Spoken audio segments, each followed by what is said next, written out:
There's a series of stories, sort of folk stories told about a town called Chelm. Who's heard of Chelm before? Who's been to Chelm? No, just checking. Rabbi Horowitz raised his hand. They act as a sort of Jewish satire. It's a way of us making fun of ourselves a little bit, or laughing at a group of anonymous people that yet are somehow related to us.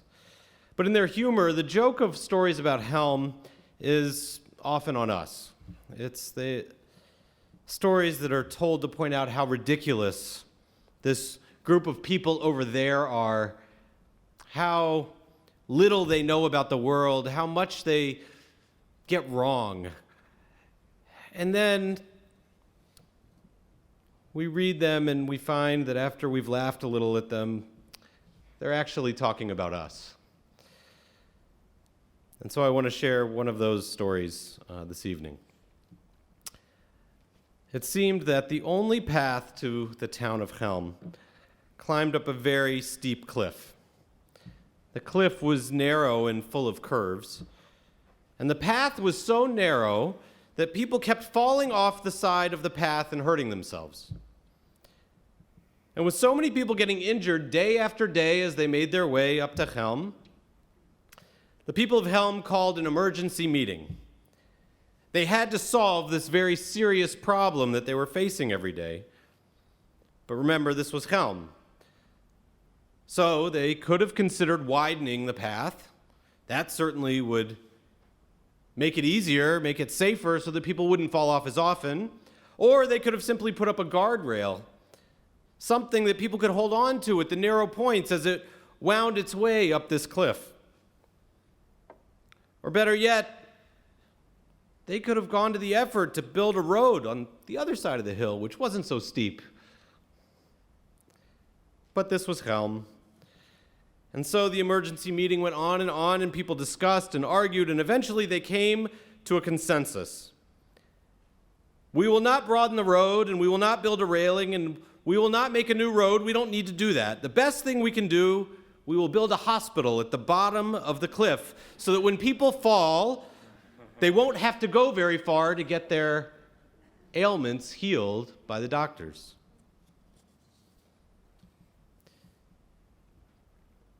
Ask yourself, is this not what we do all the time?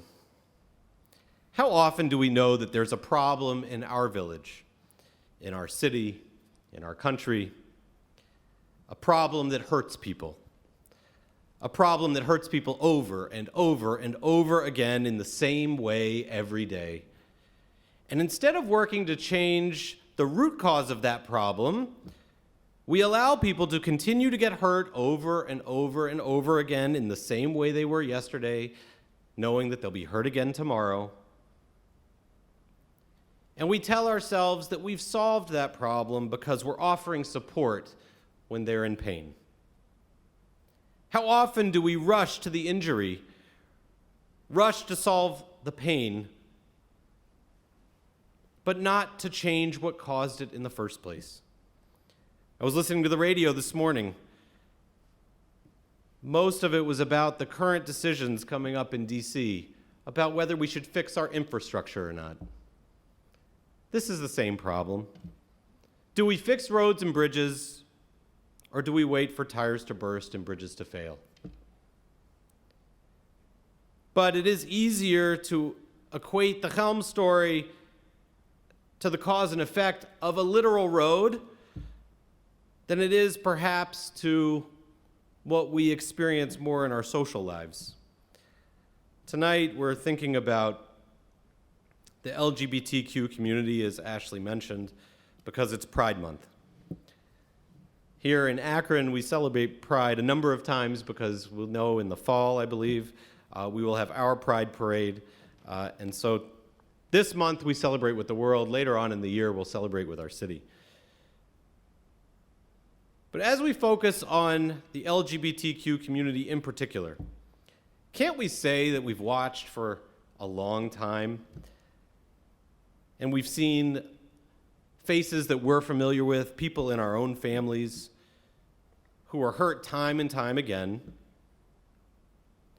As we heard terms used derogatorily, how many times did we perhaps, or those we know, call someone gay when they didn't mean that as a compliment?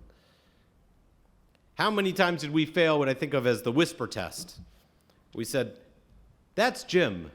Then we whisper, "He's gay."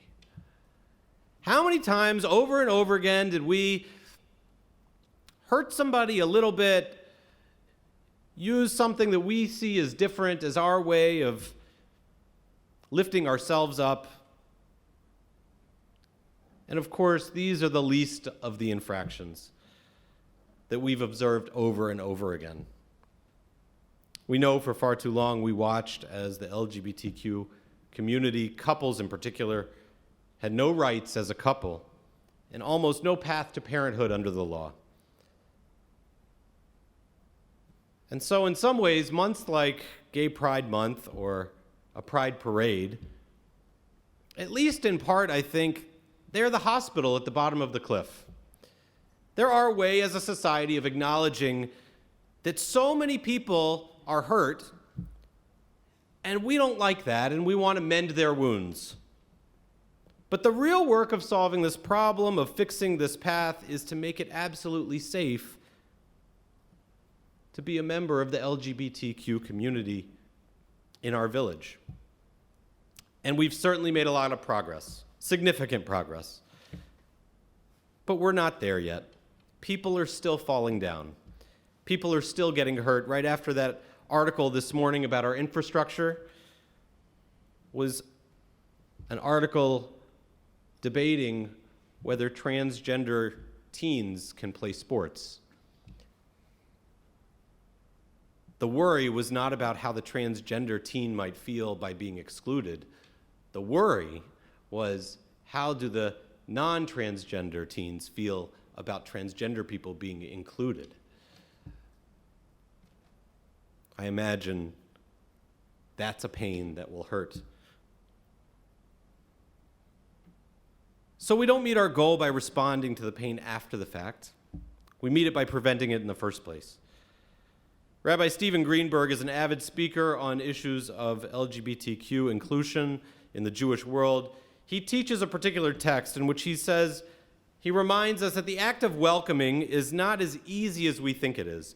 We think that being welcoming is about how we greet people and whether we invite them into our space. And then he reminds his students what Maimonides taught about welcoming. Maimonides said the following: "It's good to welcome the stranger into your home." We know that. We would say, it's good to be a welcoming synagogue. We love the word welcoming. We use it all over the place. We even assign people to be the welcomers. But Maimonides says, what's better than welcoming is to accompany people. And Maimonides was never short on offering threats, so here's his threat. It's good to welcome. It's better to accompany. And if you don't accompany them, it's as though you've spilled their blood yourself. Greenberg teaches this in saying that what Maimonides must have been thinking was that the world was dangerous for these people who needed to be welcomed, for these strangers, as they're called. The world was so dangerous that they might even get injured if they were out there in the world. But Maimonides also seemed to believe that if that stranger was accompanied by someone else, if they were not alone in the world, and if we were that company, then that stranger would be safe. Maybe we would even say this to the people of Chelm. Maybe they didn't need to spend money on a bridge or a railing or a hospital. Maybe they just needed to accompany the people walking back and forth on the path. Maybe they just needed to hold them up a little bit when the path got tricky. Maybe they just needed to be there with them so they weren't alone when they were about to fall. And this, I think, is precisely what the legacy of the Pride movement has been even as perhaps it has served as some sort of a Band-Aid after the fact. As the parades get larger, as more people walk together, as we take an entire month to hear from our leaders of all different facets about how important it is to share in Pride Month, we begin to realize that people don't have to be injured. We begin to realize that we can prevent the pain before it ever begins. Even better, we begin to see that all of us, gay or straight, transgender or cisgender, all of us have to figure out who we are and how we fit into the world around us. That's not just an LGBTQ question. Each and every one of us will fall somewhere along the path we walk, even if the path is sturdy and wide. I just pray that whenever that happens, that we know that we're not alone. That there are members of our community walking with us, looking for us along that path, friends who keep us safe from the hateful parts of the world, and people who we know love us as only family can, for exactly who we are, faults and everything. If and when we reach that moment, for that, we will certainly have a lot to be proud of. Shabbat Shalom.